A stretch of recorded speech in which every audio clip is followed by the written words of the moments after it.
Magandang araw mga ka-co-op, ako po muli si Teacher Jen ang magpapasimple ng mga paliwanag about sa bookkeeping. Sa video po natin na ito ay tatalakayin po natin ang proseso ng pagkilala at pagre-record ng mga transaksyon sa kooperatiba. Una po, ano po ba ang tinutukoy na transaksyon? Ito po ay ang mga kaganapan na nagdudulot ng pagbabago sa ari-arian o asset, utang o liabilities at equity o yung kapital ng isang kooperatiba o ng isang negosyo. Maaaring ito ay pagbili, pagbebenta o pag-a-avail ng mga serbisyo ng co-op at maaari rin na ito ay may kinalaman sa paggastos ng isang co-op. So, paano po natin makikilala ang mga transaksyon ng isang kooperatiba? Dapat po ay alam natin ang tatlong katanungang ito. Ano ang nangyaring transaksyon? Anong mga account sa mga apektado? Paano ito nakakaapekto sa accounting equation? Ito ang tatlong katanungan na dapat alam natin sagutin upang ma-record natin ng tama ang bawat transaksyon na nagaganap sa ating kooperatiba. Sa video tutorial natin na ito ay ibabahagi ko sa inyo ang mga kadalasang transaksyon na nangyayari sa iba't ibang uri ng kooperatiba. Una po, loans to member. Pagpapahiram ng pera sa mga miyembro mula sa pondo ng kooperatiba with terms and condition and interest na naaayon po sa patakaran ng kooperatiba. So, ang journal entry po natin, debit, loans receivable, credit, cash. Number 2, we have inventory sales on account. Pagpapautang ng panindang produkto. So, debit, accounts receivable, credit, sales. Number 3, purchase of properties, pagbili po ng lupa, pagpapatayo ng building, pagbili ng mga machine and equipment, at furniture and fixture. So, debit, properties, yung pangalan po ng properties na binili natin, and then credit, cash. Number 4, sales of goods to members. So, pagbebenta ng produkto sa mga miyembro na may bayad. So, debit, cash, credit, sales. Next po is the collection of loan payments, pagbabayad ng miyembro sa loan. So, debit cash, credit, loans receivable. Collection of accounts receivable, pagbabayad po ng miyembro sa utang na produkto o kaya naman po utang na serbisyo. So, debit cash, credit, accounts receivable. Loans from other institution. So, pag-utang ng kooperatiba mula sa ibang financing institution. Debit, cash or cash in bank, credit, loans payable. Payment of loans payable, pagbabayad ng kooperatiba sa utang na loan. So, debit, loans payable, credit, cash or cash in bank. Next, income from service, or kita mula sa ino-offer na serbisyo ng kooperatiba. Debit, cash, credit, service income. Interest on loans, o pagbabayad na interest mula sa loan ng miyembro. Debit cash, credit, interest income from loans. Next, membership fees, bayad ng bagong papasok na miyembro sa kooperatiba bilang entrance or membership fee.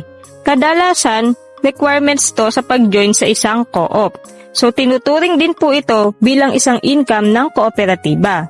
So, debit cash, credit, membership fee. And then, income from investment, kita ng kooperatiba mula sa ibang pamumuhunan. Kung may ibang investment pa ang kooperatiba, ay maaari pong kumita ito ng interest. So, debit cash, credit, investment income.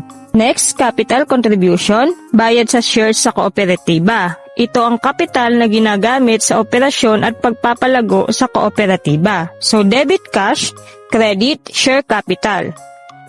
Next, withdrawal of contribution. Pag-withdraw sa contribution ng isang miyembro. Kadalasan kapag mag-o-offset o kaya naman po aayaw na siya sa kooperatiba. So, debit, share capital, credit, cash. Savings collection. Pagdeposito ng savings ng miyembro. Kadalasan ito po ay voluntaryo at pwedeng i-withdraw kaagad kung nanaisin po ng miyembro. So, debit cash, credit, savings, deposit. Withdrawal of savings. So, pag-withdraw po ng ipinasok na savings ng miyembro. So, debit savings deposit, credit, cash. Next po is the dividend distribution. So pagbibigay ng dividendo sa miyembro.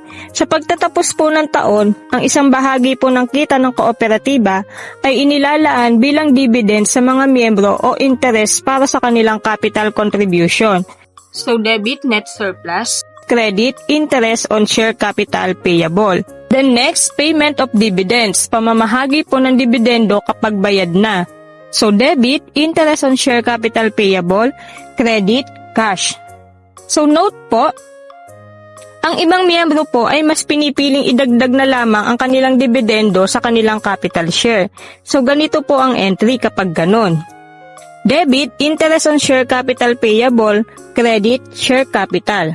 Then patronage refund, ang mga miyembro po ay tumatanggap ng refund or rebates batay po sa kanilang kontribusyon o paggamit ng serbisyo ng kooperatiba. Again, debit, net surplus, credit, patronage refund payable.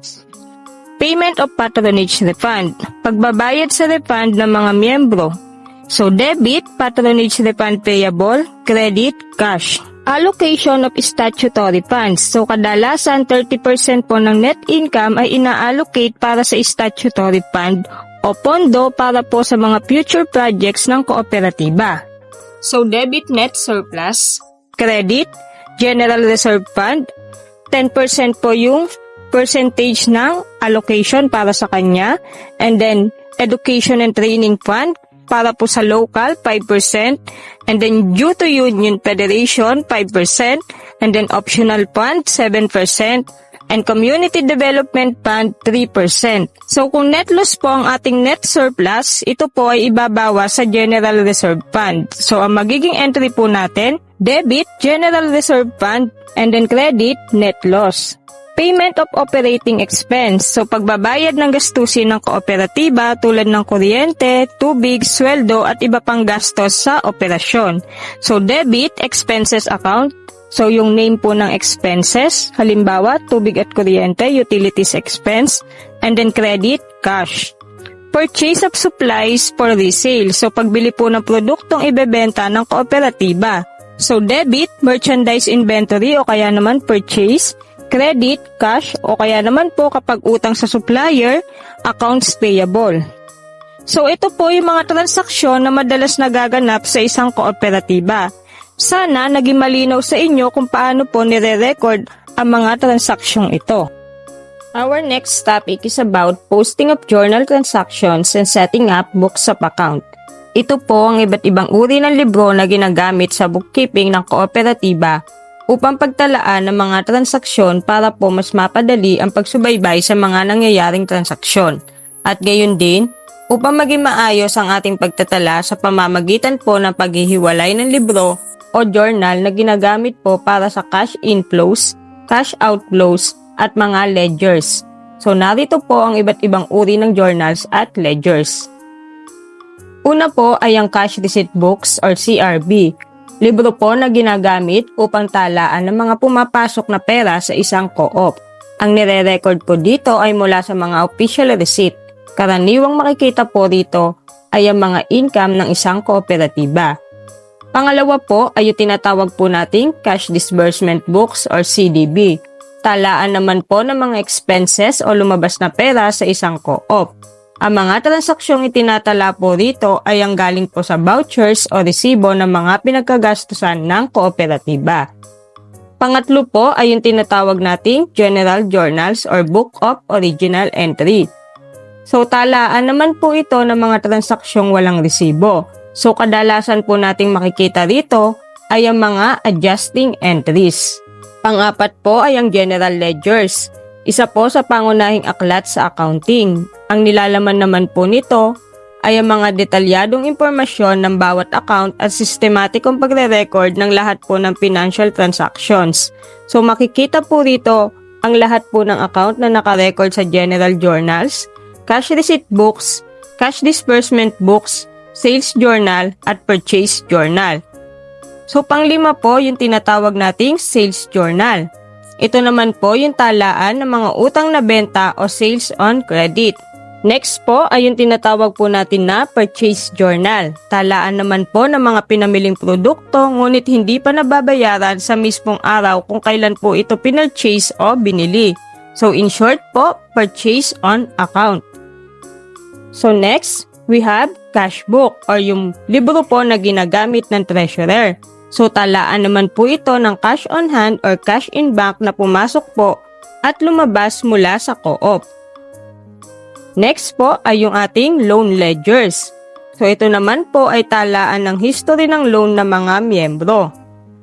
At panghuli po ay yung tinatawag nating share capital ledger with savings deposit. So isa pong subsidiary ledger kung saan tinatala po ang contribution po ng mga miyembro kasama po ang mga naging savings nila at capital share withdrawal.